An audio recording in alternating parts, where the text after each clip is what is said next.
কিরে, তোরা কি শুনেছিস? কবিরাজ তো মারা গিয়েছে। কি বলো মন্টু ভাই, কবিরাজ কাকাকে তো কালই বাজারে দেখলাম। শুনলাম ভোর রাতে তার স্ত্রী নাকি তাকে মৃত অবস্থায় পেয়েছে। মনে হয় হার্ট অ্যাটাক করে মারা গিয়েছে। আর না হলে কোনো ভূত টুতের ব্যাপার হতে পারে।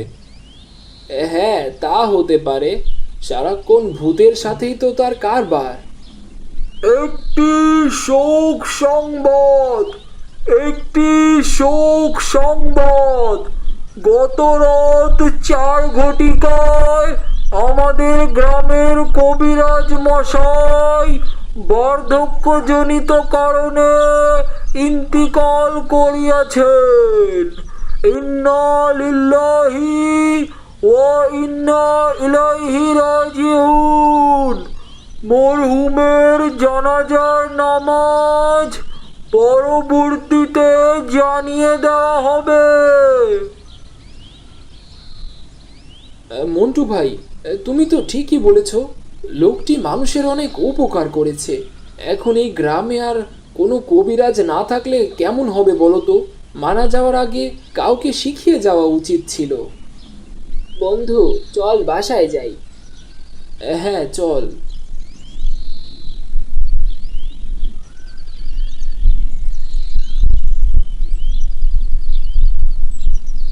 সোহেল, কাজের কি কোনো খবর হলো? এভাবে আর কতদিন বসে বসে দিন কাটাবো বলতো? আরে না রে বন্ধু, সেটা নিয়ে তো অনেক দুশ্চিন্তায় আছি। চিন্টু মিয়ার দোকানে অনেক টাকা বাকি আছে। লজ্জায় তার সামনে যেতেও পারি না।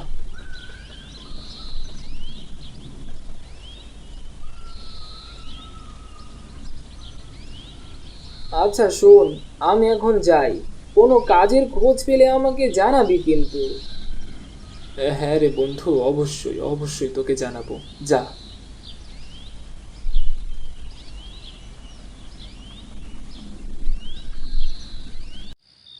কবিরাজ মারা যাওয়ার ঠিক 2 দিন পর সন্ধ্যাবেলা গ্রামের এক মেঠো পথ ধরে সোহেল আর রানা দুজনে গল্প করতে করতে বাড়ি ফিরছিল।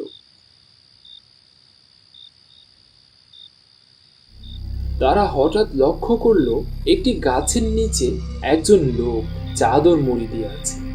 পশ্চিম আকাশের সূর্যটি ডুবে চারদিকটা বেশ অন্ধকার হয়ে গিয়েছে। তার মাঝে এরকম এক আগন্তুককে দেখে দুজনে বেশ ভয় পেয়ে গেল। তারপরেও তারা ধীরে ধীরে আগন্তুকটিকে অতিক্রম করতেই আগন্তুকটি তাদের বলে উঠল, সোহেল, একটু শোন বাবা। সোহেল আর রানা লোকটির কথায় থমকে দাঁড়িয়ে গেল। দুজনে পিছনে ফিরে লোকটিকে জিজ্ঞাসা করলো, আপনি কে? আর আপনি আমার নাম জানেন কিভাবে? আমি তোমাদের দুজনকেই খুব ভালো করেছি। আমি এটাও জানি যে তোমাদের কাজের খুব প্রয়োজন। তোমরা চাইলে আমি তোমাদের একটা কাজ দিতে পারি, আর এই কাজের বিনিময়ে আমি তোমাদের অনেক মোটা অঙ্কের টাকা দেব। সেটা তো বুঝলাম, কিন্তু আমাদের কি করতে হবে সেটা বলুন তো। তোমাদের একটি লাশের মাথা কেটে আনতে হবে। কি? না না, আপনি হয়তো ভুল মানুষের কাছে এসেছেন। আমরা আমরা এসব কাজ করি না। সোহেল, থাম না, একটু দেখি উনি এই কাজের বিনিময়ে কত টাকা দেন। এই কথা বলতেই লোকটি একটি টাকা ভর্তি ব্যাগ তাদের সামনে এগিয়ে দিল। একসাথে এতগুলো টাকা দেখে সঙ্গে সঙ্গে রানা বলে উঠল, আমি আমি রাজি। আমাকে কি করতে হবে বলুন? রানা, আরো একবার ভেবে দেখ, যদি কোনো বিপদে পড়ি। আরে ভয় পাস না, কিছুই হবে না।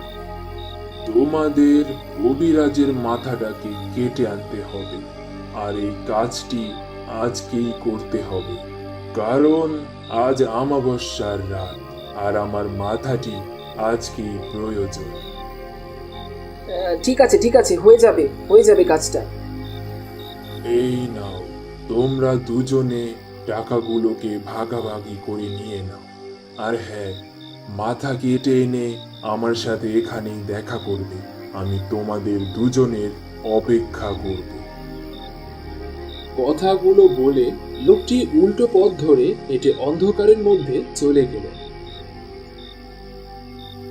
এরপরে দুজনে টাকাগুলো রেখে কবরস্থানের দিকে রওনা দিল। এক সময় তারা কবরস্থানের কাছে পৌঁছালো। সেখানে অনেক কবরের মাঝে তারা দুদিনের পুরনো কবিরাজের কবরটিকে খুঁজে বের করলো। তারপরে মাটি খুঁড়তে শুরু করলো। গ্রামের কবরস্থান বলে এখানে কোনো পাহারাদার নেই। দুজনে কবরের উপর থেকে মাটি সরালো। কাজটি করতে সোহেলের ভীষণ ভয় আর খারাপ লাগছিল, কারণ এটা অনেক জঘন্য একটা কাজ। মাটি সরাতে সরাতে এক সময় সোহেল রানাকে বলল, দেখ রানা, আমার মনে হয় কাজটা আমরা ঠিক করছি না। এভাবে একজন মৃত মানুষের মাথা কাটতে আমার মোটেও ভালো লাগছে না, আর এটা অনেক ভয়ঙ্কর একটা ব্যাপার। বোকার মতো কথা বলিস না তো। এই সামান্য কাজের জন্য কি কেউ এত টাকা তোকে দেবে বল? আর তার মধ্যে আমরা কত দিন থেকে বেকার বসে আছি, টাকা পয়সা কিছু নেই বললেই তো চলে। সেটা তো আমিও ভাবছি রে ভাই, সামান্য কাজের জন্য লোকটি আমাদের এতগুলো টাকা কেন দিল? এত কিছু ভাবার প্রয়োজন নেই, চুপচাপ কাজটি কর।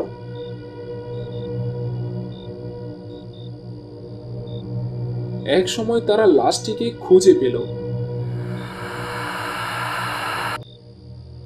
তারা কবিরাজের মাথাটিকে কাটতে সফল হলো।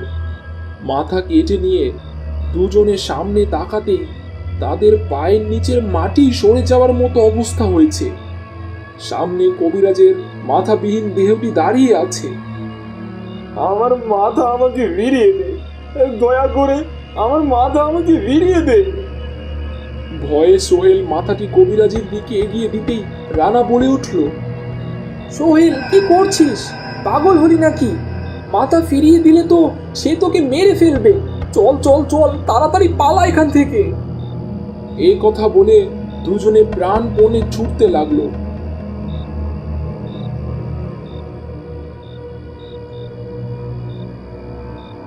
ছুটতে ছুটতে তারা সেই গাছের নিচে এসে দাঁড়ালো যেখানে সেই আগন্তুক তাদের আসতে বলেছিল।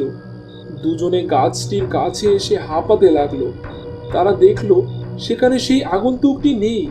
এখন এই কাটা মাথাটি নিয়ে কি করবে তারা বুঝতে পারছিল না। ঠিক তখনই তাদের সামনে সেই মাথা কাটা লাশটি এসে দাঁড়িয়ে পড়ল। আমার মাথা আমাকে ফিরিয়ে দে, নইলে কিন্তু তোরা প্রাণে বাঁচবি না।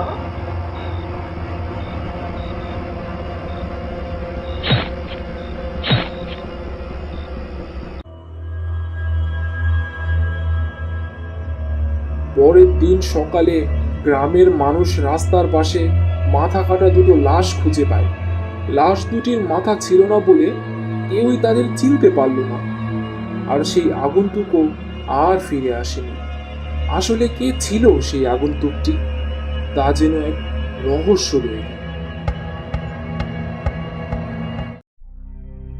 এক সময় প্রচন্ড গরমের দিনে পানির পিপাসায় কাতর এক কাক উড়ে বেড়াচ্ছিল।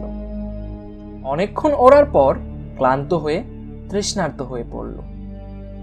কাক যখন ভাবল সব আশা নষ্ট হয়ে গেছে, ঠিক তখনই কাছের একটি গাছের নিচে একটি কলসি দেখতে পেল। কাকটি কলসির কাছে উড়ে গেল এবং ভেতরে তাকালো, কিন্তু কাকটি অনেক হতাশ হলো, কারণ পানি কলসির তলায় রয়েছে। কাকটি বহু চেষ্টা করেও কলসির ভেতরের পানিটুকু পান করতে পারল না। তবুও কাকটি হাল ছাড়ল না। একে একে নুড়ি তুলে কলসিতে ফেলতে থাকে। প্রতিটি নুড়ি দিয়ে ধীরে ধীরে পানির স্তর বাড়তে থাকে।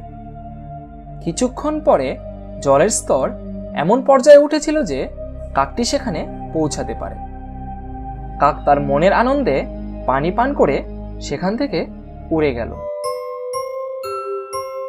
প্রচন্ড রোদে একদিন এক পিঁপড়ে পুকুরের পাড়ে এসে পানি পান করতে লাগলো। পানি পান করতে করতে হঠাৎ পা পিছলে পুকুরে পড়ে যায়।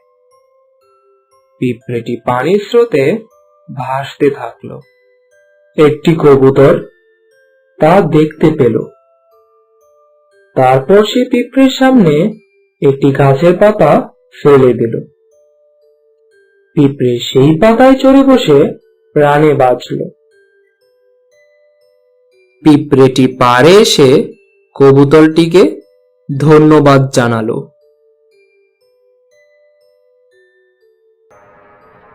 কিছুদিন পরে পিঁপড়েটি দেখতে পেল একজন শিকারী সেই কবুতরটির দিকে তীর ছুঁড়তে উদ্যত। কুট করে সে কামড় বসিয়ে দিল। উহ করে উঠতেই হাতের তীর গেল ফসকে, আর কবুতরটি উড়ে গেল।